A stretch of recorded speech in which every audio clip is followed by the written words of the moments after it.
PCXലാണ് the bride എന്ന് പറഞ്ഞ പടം കണ്ടിരിക്കുന്നത്. ചിലപ്പോൾ ഈ വീഡിയോ നീണ്ടു പോയേക്കാം. അപ്പൊ ഞാൻ ടൈം സ്റ്റാമ്പ് ഞാൻ കൊടുത്തേക്കാം. ഞാൻ ആദ്യം PCXന്റെ എക്സ്പീരിയൻസ്, അത് കഴിഞ്ഞ് ബ്രൈഡ് എന്ന് പറഞ്ഞ സിനിമയുടെ എക്സ്പീരിയൻസ്. വളരെ ക്യാotic ആയിട്ടുള്ള സിംബോളിക് ആയിട്ടുള്ള പടമാണ്. അപ്പൊ ഞാൻ ഇതിന്റെ സ്പോയിലർ ആയിട്ടുള്ള ഈ സിനിമയെ കുറിച്ച് എനിക്ക് തോന്നിയ കുറച്ച് കാര്യങ്ങളുണ്ട്. അതെനിക്ക് പറയണമെന്ന് തോന്നി. അപ്പൊ അത് സ്പോയിലർ അലേർട്ട് ആണ്. പക്ഷെ അത് ഞാൻ ടൈം സ്റ്റാമ്പ് ഞാൻ ഓൾറെഡി കൊടുത്തേക്കാം. അപ്പൊ അതൊക്കെ നിങ്ങൾക്ക് മുഴുവൻ വീഡിയോ കാണാനാണ് താല്പര്യം എന്നുണ്ടെങ്കിൽ ഓക്കെ, സന്തോഷം. അപ്പൊ നിങ്ങൾക്ക് അറിയേണ്ട കാര്യങ്ങൾ, ഈ പടം എന്ന് പറയുന്നത് ഈ വർഷം ഇറങ്ങിയ സിനിമകളിൽ എനിക്ക് ഇഷ്ടപ്പെട്ട ഒരു സിനിമയാണ്. വളരെ സിംബോളിക് ആയിട്ട് ക്യാotic ആയിട്ടുള്ള ഒരു പടമാണ്. ഇത് ഈ ഫ്രാങ്കൻസ്റ്റൈൻ എന്ന് പറയുന്ന ആ ഒരു പണ്ടൊരു ലേഡി എഴുതിയിട്ടുള്ള ഒരു നോവലാണ്. അന്നേരം ആ ഫ്രാങ്കൻസ്റ്റൈൻ എഴുതുമ്പോൾ വെറും 18 വയസ്സായിരുന്നു ഇതിന്റെ ഓതറിന് ഉണ്ടായിരുന്നത്. അപ്പൊ ഫ്രാങ്കൻസ്റ്റൈൻ എന്താണ്, ഫ്രാങ്കൻസ്റ്റൈന്റെ മോൺസ്റ്റർ എന്താണ്, ഈ ബുക്ക് വേർഷനിൽ ദ ബ്രൈഡ് എന്താണ്, പക്ഷെ സിനിമാറ്റിക് വേർഷനിലേക്ക് വന്നപ്പോൾ ഈ ബ്രൈഡ് എങ്ങനെയായി. ഇപ്പോൾ ഈ സിനിമയിൽ ബ്രൈഡ്, അതായത് ഇതൊരു ഫെമിനിസ്റ്റിക് ആംഗിളിൽ പറയുന്നതാണ്. സ്യൂഡോ ഫെമിനിസം അല്ല. ഫെമിനിസം എന്ന് പറയുന്നത് ഒരിക്കലും ഒരു മോശം കാര്യമല്ല. ഫെമിനിസം എന്ന് പറയുന്നത് ഈ സമൂഹത്തിൽ, പ്രത്യേകിച്ച് ഈ സൊസൈറ്റിയിൽ അഡ്രസ്സ് ചെയ്യേണ്ട കുറച്ച് കാര്യങ്ങളുണ്ട്. അതൊക്കെ വളരെ മനോഹരമായിട്ട്, പക്ഷെ ഇതിന്റെ ജോണർ ഇങ്ങനെ മാറി മാറി മാറി മാറി മാറി വന്നുകൊണ്ടിരിക്കുകയാണ്. ഹൊററാണോ, അതല്ലെന്നുണ്ടെങ്കിൽ ഒരു വെസ്റ്റേൺ മ്യൂസിക്കലാണോ, എല്ലാം ഇങ്ങനെ വരുന്നുണ്ട്. ഇതൊരു ക്രൈസി ഫിലിം മേക്കിംഗ് ആണ്. ആക്ച്വലി എനിക്കിത് ഐമാക്സിൽ കാണാൻ പറ്റിയില്ല. ഞാൻ ഉറപ്പായിട്ടും ഐമാക്സിൽ കാണും. പക്ഷെ പി സി എക്സ് ഒരു ഒന്നൊന്നര എക്സ്പീരിയൻസ് ആണ്. ഞാൻ ആദ്യം PCXനെ കുറിച്ച് പറയാം. PCX എക്സ്പീരിയൻസ് പറയുകയാണെന്നുണ്ടെങ്കിൽ PCXന്റെ മനോഹരമായിട്ടുള്ള ആ ഒരു ബിൽഡിംഗ്, പണ്ട് ഐമാക്സ് റോഡ് എന്നൊക്കെയാണ്, ഇപ്പോഴും ഐമാക്സ് റോഡ് തന്നെയാണ്, അറിയാലോ. അന്നത്തെ കിഡിലൻ ഒരു ഐമാക്സ് ആയിരുന്നു. എനിക്ക് തോന്നുന്നു ഈ പ്രസാദിന്റെ ആ ഒരു, അവരുടെ ടീമും ഐമാക്സും തമ്മിൽ എന്തെങ്കിലും ഈഗോ ക്ലാഷോ കാര്യങ്ങളൊക്കെ വന്നുകൊണ്ടായിരിക്കും ഇപ്പോഴും അത് ഐമാക്സ് ആയിട്ട് കണ്ടിന്യൂ ചെയ്തത്. അവരുടെ സ്വന്തം ആ ഒരു ഫോർമാറ്റുള്ള PCX ആണ് ഇപ്പൊ നിലവിലുള്ളത്. നമ്മളുടെ നഷ്ടമാണ്. കാരണം അത് ഐമാക്സ് ആയിരുന്നു വെച്ചെങ്കിൽ ഐമാക്സിൻ്റെതായിട്ടുള്ള ഈ പടം ദ ബ്രൈഡ് എന്ന് പറയുന്നത് ഫിലിംഡ് ഫോർ ഐമാക്സ് ആണ്. ഈ പടം ഐമാക്സ് ഫിലിമിൽ എടുത്തിരിക്കുന്നതാണ്. അപ്പൊ ഇതൊക്കെ അത്രയും, ഇതിന്റെ അകത്ത് കയറിയപ്പോഴാണ് ഇത് എന്നാ ഒരു ഐറ്റം എന്നുള്ളത് എനിക്ക് മനസ്സിലായത്. കാരണം ബാങ്കോക്കിലുള്ള കിങ്സ്രി ആ ഒരു ഐമാക്സ് ഉണ്ടല്ലോ, ഞാൻ സൂപ്പർമാൻ കാണാൻ വേണ്ടി ബാങ്കോക്ക് പോയത്, നിങ്ങൾ കണ്ടിട്ടില്ലാന്നുണ്ടെങ്കിൽ ഞാൻ പിൻ ചെയ്യാൻ വീഡിയോ. ഞാൻ സൂപ്പർമാൻ എന്നുള്ള സിനിമ കാണാൻ വേണ്ടി മാത്രമായിട്ട് ബാങ്കോക്കിൽ പോയിരുന്നു. അപ്പൊ ആ ഒരു ഐമാക്സ് തിയേറ്ററിന്റെ ഉള്ളിൽ കയറിയപ്പോൾ ഉണ്ടല്ലോ, അന്നേരം ഇങ്ങനെ പൊളിഞ്ഞു പോകാന്നൊക്കെ പറയൂലേ, ആ ഒരു എക്സ്പീരിയൻസ് ആണ് PCXന്റെ അകത്ത് കയറുമ്പോൾ കിട്ടുന്നത്. കാരണം പണ്ട് എനിക്ക് തോന്നുന്നു പണ്ടത്തെ ആ ഒരു പണ്ടത്തെ ഐമാക്സിനെ കുറിച്ച് അറിയാലോ, 1.43. അപ്പൊ അത്രയും വലിയ സ്ക്രീനാണ് ഇതിനകത്തുള്ളത്. അപ്പൊ ഈ സ്ക്രീനിൽ ഇങ്ങനെ നിറഞ്ഞു പടം കാണുക എന്നൊക്കെ പറയുന്നത് ഒരു രക്ഷയില്ലാത്ത എക്സ്പീരിയൻസ് ആണ്. ആൻഡ് എനിക്ക് വാരണാസി എന്ന് പറയുന്ന, അതായത് ഫിലിംഡ് ഫോർ ഐമാക്സ് ആയിട്ടുള്ള രാജമൗലിയുടെ പടത്തിന്റെ 1.43:1 ആ ഒരു റേഷ്യോയിൽ വരുന്ന പടത്തിന്റെ ട്രെയിലർ എനിക്ക് ഇതിനകത്ത് കാണാൻ പറ്റി. അപ്പോൾ ബ്രൈഡ് എന്ന് പറയുന്നത് സ്കോപ്പ് പോർഷനിലായിരിക്കും വരുന്നത്, പക്ഷെ അതിനേക്കാളും കുറച്ച് ടോളർ ആസ്പെക്ട് റേഷ്യോ ആണ് വാരണാസിയുടെ ട്രെയിലറിന് ഉണ്ടായിരുന്നത്. എന്റെ പൊളിഞ്ഞു, ഒരു രക്ഷയില്ല. കാരണം ഫുള്ള് നിറഞ്ഞിങ്ങനെ നിൽക്കുകയാണ്. ഇത് ഭയങ്കര രസമായിരുന്നു. അപ്പോൾ വാരാണസിയൊക്കെ PCXൽ വന്ന് കാണണമെന്നുള്ളത് ഒരു ബക്കറ്റ് ലിസ്റ്റിൽ വന്നു. പിന്നെ അതിന്റെ ഭയങ്കര രസമാണ് ആ സ്ക്രീൻ കാണാനായിട്ട്. ആ സീറ്റിന്റെ ലേ ഔട്ട്, അതങ്ങനെ വെച്ചിരിക്കുന്നത്, അതായത് ഒരു കോർണറിൽ നിന്ന് നമ്മൾ വീഡിയോ എടുക്കുമ്പോണ്ടല്ലോ, അതൊരു ഒരു തിയേറ്റർ അല്ല, ഇറ്റ്സ് എൻ ആർട്ട്. അതായത് തിയേറ്റർ ഒക്കെ പണിയണമെന്നുണ്ടെങ്കിൽ ഇങ്ങനെ പണിയണം. കാരണം എനിക്ക് തോന്നുന്നു ഒരു സീറ്റ് ഈ അറ്റം പോലെ ആറ്റം വരെ എന്ന് പറഞ്ഞാൽ 48 സീറ്റാണ്. അപ്പൊ 48 എന്ന് പറയുമ്പോൾ മൊത്തം എത്ര കപ്പാസിറ്റി ഞാൻ ഏതായാലും ചെക്ക് ചെയ്തിട്ട് ഞാൻ പിൻ കമന്റിലിടാം. അപ്പോൾ ഇത് ഭയങ്കര രസമുള്ള, അതായത് നമ്മൾ ഉള്ളിൽ കയറുമ്പോൾ തന്നെ നമുക്ക് ഫുൾ പോസിറ്റീവ് വൈബ് മൈൻഡാണ്. അത് കഴിഞ്ഞിട്ട് ദ ബ്രൈഡ് എന്ന് പറയുന്ന പടം.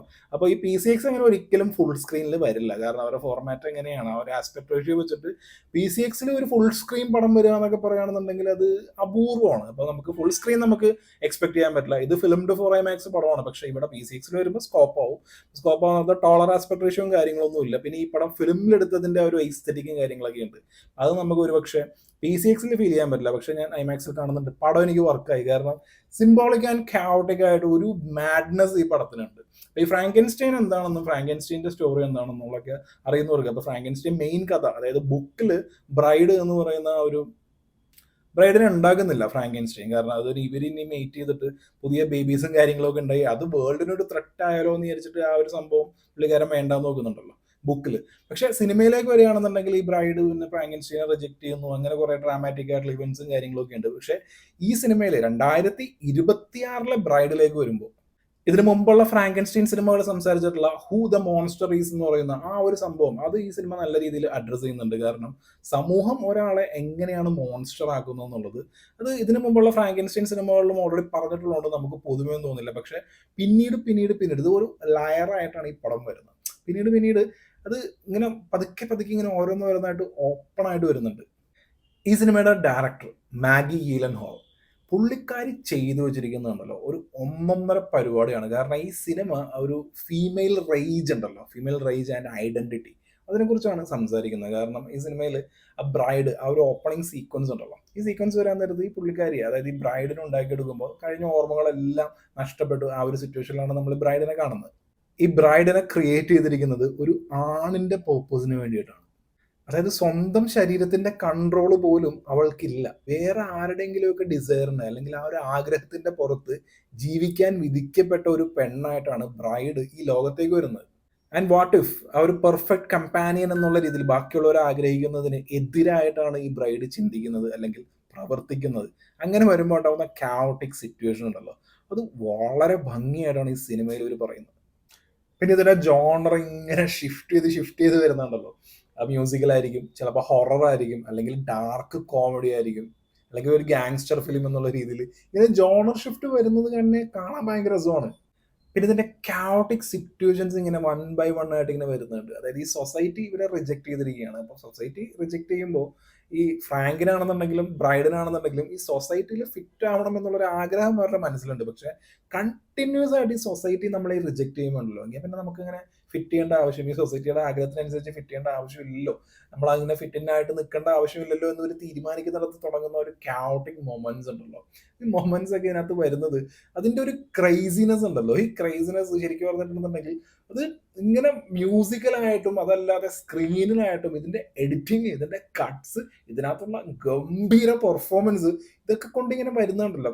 ശരിക്കും പറഞ്ഞിട്ടുണ്ടെങ്കിൽ ഈ ഒരു ടൈപ്പ് ഓഫ് ഫിലിം മേക്കിംഗ്, ഇപ്പൊ മാഗി ഗിലൻഹാൾ പുള്ളിക്കാരി ഇനിയുള്ള പടങ്ങളൊക്കെ ശരിക്കും പറഞ്ഞിട്ടുണ്ടെങ്കിൽ ഭയങ്കര ആന്റിസിപ്പേഷൻ ആയിരിക്കും. കാരണം ഒരു ക്ലാസിക് എന്നൊന്നും പുതിയ സിനിമയിൽ പറയാൻ പറ്റില്ല, പക്ഷെ മോഡേൺ ക്ലാസിക് എന്നുള്ള രീതിയിൽ എനിക്ക് ഭയങ്കരമായിട്ട് വർക്കായിട്ടുള്ള പടമാണ്. ഇപ്പോൾ ഞാൻ ഈ പറയുന്നത് കൊണ്ടുമ്പോൾ നിങ്ങൾക്ക് എക്സ്പെക്ടേഷൻ കൂടി, നിങ്ങൾ ഒരുപാട് എക്സ്പെക്ട് ചെയ്തു കൈൻഡ് ഓഫ്, എന്നാൽ പോലും ഞാൻ പറയുന്നത് ഇപ്പോൾ ഈ റിവ്യൂ ഒക്കെ കേട്ട്, അതല്ലാന്നുണ്ടെങ്കിൽ ഞാൻ പറയുന്നതൊക്കെ കേട്ടിട്ട് എത്രയൊക്കെ എക്സ്പെക്ട് ചെയ്ത് പോയാലും ഇത് ഡെലിവർ ചെയ്യും. കാരണം ഇതെങ്ങനെയാണ്, ഇതിന്റെ മേക്കിംഗ് അത്രയ്ക്ക് ക്ലാസ് ആണ്.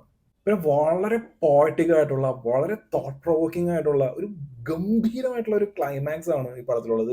ഞാൻ വലിയ സ്പോയിലർ ആയിട്ട് പറയുന്നൊന്നുമല്ല. അതായത് ഫ്രാങ്കൻസ്റ്റൈന് ഒരു മോൺസ്റ്റർ എന്തിനു വേണ്ടിയിട്ടാണ്? കാരണം അയാൾ ആദ്യം പറയുന്നുണ്ട് ഒരു intercourse, I need an intercourse എന്ന് പറഞ്ഞിട്ടാണ് ക്രിസ്ത്യൻ ബെയിലിന്റെ ക്യാരക്ടർ പറയുന്നത്. അതായത് പുള്ളിക്കാരൻ 100 വർഷത്തിലേറെ ആയിട്ട് ഫ്രാങ്കൻസ്റ്റൈൻ്റെ മോൺസ്റ്റർ പുള്ളി ലോൺലിനെസ് ആണ്. അപ്പൊ ഈ ലോൺലിനെസ് എന്ന് പറയുന്ന ആ ഒരു മിസറി, അതിൽ നിന്ന് കരകയറാൻ വേണ്ടി ഒരു കമ്പാനിയൻ വേണം. ആ ഒരു കമ്പാനിയന് വേണ്ടിയാണ് ആക്ച്വലി ഈ ഒരു ബ്രൈഡിനെ ഉണ്ടാക്കുന്നത്. പക്ഷേ ഈ സൊസൈറ്റി ആഗ്രഹിക്കുന്ന രീതിയിൽ ജീവിക്കാൻ ആഗ്രഹിക്കുന്ന ഒരാളല്ല ബ്രൈഡ്. ഈവൻ ഈ ഫ്രാങ്ക് ആണെങ്കിൽ പോലും യു ആർ മൈൻ എന്ന് പറയുന്ന ആ രീതിയിലൊക്കെ 2-3 ഡയലോഗ്സും കാര്യങ്ങളൊക്കെ വരുന്നുണ്ട്. അതായത് എന്നെ സ്നേഹിക്കണം എന്നാണ് ഫ്രാങ്ക് തന്നെ ആഗ്രഹിക്കുന്നത് ഈ ബ്രൈഡിനെ കുറിച്ച്. പക്ഷെ ഈ ബ്രൈഡിന്റെ ചിന്തകൾ അങ്ങനെയല്ല. ആ ഒരു ഫ്രീഡം, ആ ഒരു റേജ്, ആ ഒരു സംഭവം ഈ പടത്തിന്റെ ക്ലൈമാക്സ് എനിക്ക്, അതായത് ഇവര് വാട്ട് ഇഫ്, അതായത് ഫ്രാങ്ക് തന്നെ ആഗ്രഹിക്കുന്നത് ഇവളെ എന്നെ സ്നേഹിക്കണം എന്നുള്ളതാണ്. പക്ഷെ ആ ഒരു ഫ്രീഡം, ആ ഒരു ഇതിനകത്ത് ബ്രൈഡിന് കിട്ടുന്നുണ്ടോ എന്നുള്ള കുറെ ക്വസ്റ്റ്യൻ മാർക്ക് നമുക്ക് പടം കഴിഞ്ഞ് ഇറങ്ങുമ്പോൾ കിട്ടും. അത് നൽകുന്ന ചിന്തകളുണ്ടല്ലോ, അത് നിസാരമല്ല.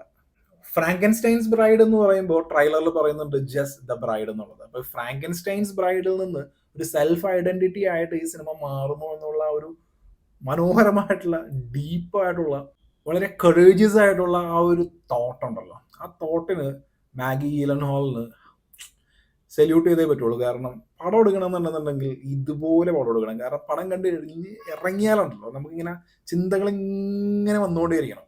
വളരെ ഇമ്പോർട്ടൻ്റ് ആയിട്ടുള്ള ഒരു കാര്യം പറയാൻ വിട്ടുപോയി. ഇതിനകത്ത് ഈ പടം തുടങ്ങുമ്പോൾ തന്നെ മേരി ഷെല്ലിയാണ് 18 വയസ്സുള്ളപ്പോൾ ഫ്രാങ്കൻസ്റ്റൈൻ എഴുതിയിരിക്കുന്നത്. ഈ ഫ്രാങ്കൻസ്റ്റൈൻ എന്ന് പറയുന്നത് ആക്ച്വലി ഈ സമൂഹത്തിൽ നേരിടുന്ന അവഗണന, ഈ സൊസൈറ്റിയിൽ ഫിറ്റ് അല്ലാത്ത കുറെ ആളുകളുണ്ട്. അവർ എന്തുകൊണ്ട് സൊസൈറ്റിയിൽ ഫിറ്റ് ആവുന്നില്ല? കാര്യം എന്താണെന്ന് വെച്ചിട്ടുണ്ടെങ്കിൽ ഈ ലോകത്ത് അവർ ജനിച്ചു, അവരെ ആവശ്യപ്പെട്ടിട്ടാണോ അവർ ഈ ലോകത്ത് കൊണ്ടുവന്നത്? അതായത് എല്ലാ കുട്ടികളും ജനിക്കുന്നത് അവർ ആഗ്രഹിച്ചുകൊണ്ടോ അല്ലെങ്കിൽ ഈ ലോകത്തേക്ക് വരണമെന്ന് ആരോടും പറഞ്ഞിട്ടൊന്നുമല്ല. മറ്റുള്ളവരുടെ പ്ലഷറിന് വേണ്ടി അല്ലെങ്കിൽ മറ്റുള്ളവർക്ക് ഒരു കുട്ടി വേണം എന്നുള്ളൊരു ആഗ്രഹത്തിന്റെ പുറത്ത് അങ്ങനെ ജീവിക്കുന്ന ആളുകളാണ്. അപ്പൊ അങ്ങനെ താൻ ആഗ്രഹിക്കാത്ത ഒരു ലോകത്തേക്ക് ഒരു ജീവൻ വരുന്നു. ആ ജീവൻ ഈ സൊസൈറ്റിയിൽ ഫിറ്റ് ആവാത്ത രീതിയിൽ വരുമ്പോൾ ഉണ്ടാവുന്ന ആ ഒരു പ്രശ്നങ്ങൾ, ആ ഒരു ക്യാവസും കാര്യങ്ങളൊക്കെ ഉണ്ടല്ലോ, അതാണ് ഫ്രാങ്കൻസ്റ്റൈൻ പറയുന്നത്. അപ്പൊ ഈ ഫ്രാങ്കൻസ്റ്റൈനിൽ ഇതിനകത്ത് മേരി ഷെല്ലിയുടെ ക്യാരക്ടർ വന്ന് ഇടയ്ക്കിടയ്ക്ക് ഓരോ ഡയലോഗ്സ് പറയുന്നുണ്ട്. ഈ ഡയലോഗ്സിൽ നമുക്ക് മനസ്സിലാവുന്നതെന്ന് വെച്ചിട്ടുണ്ടെങ്കിൽ ഫ്രാങ്കൻസ്റ്റൈന്റെ മോൺസ്റ്റർ എന്ന് പറയുന്നത് ശരിക്കും എന്താണ്? ആ മോൺസ്റ്റർ എന്ന് പറയുന്നത് സൊസൈറ്റിയിൽ തന്നെ ഉള്ളതല്ലേ. വളരെയധികം സിംബോളിക് ആയിട്ടുള്ള മെറ്റഫോറൊക്കെയാണ് ഈ സിനിമയിൽ പറയുന്നത്. അപ്പോൾ ഈ മോൺസ്റ്റേഴ്സ് എന്താണ്? ഫ്രാങ്കൻസ്റ്റൈൻസ് മോൺസ്റ്റർ, ഇതിനകത്ത് ഫ്രാങ്ക്, ക്രിസ്ത്യൻ ബെയിലിന്റെ ക്യാരക്ടർ ഉണ്ട്, ബ്രൈഡ് ഉണ്ട്, അവരുടെ സിറ്റുവേഷൻസ്. ഈ സിനിമ കണ്ടു കഴിഞ്ഞ് ഇറങ്ങുമ്പോൾ എന്താണ് മോൺസ്റ്റർ, അല്ലെങ്കിൽ ഈ കാണിച്ചിരിക്കുന്ന മെറ്റഫോർ, സിംബോളിസം, ഈ വിഷയം ഉണ്ടല്ലോ, ഇതിനെക്കുറിച്ച് വേണമെങ്കിൽ മാത്രം മണിക്കൂറോളം സംസാരിച്ചുകൊണ്ടിരിക്കാം. അതാണല്ലോ ഈ സിനിമയുടെ ഏറ്റവും വലിയ വിജയം എന്നൊക്കെ പറയുന്നത്.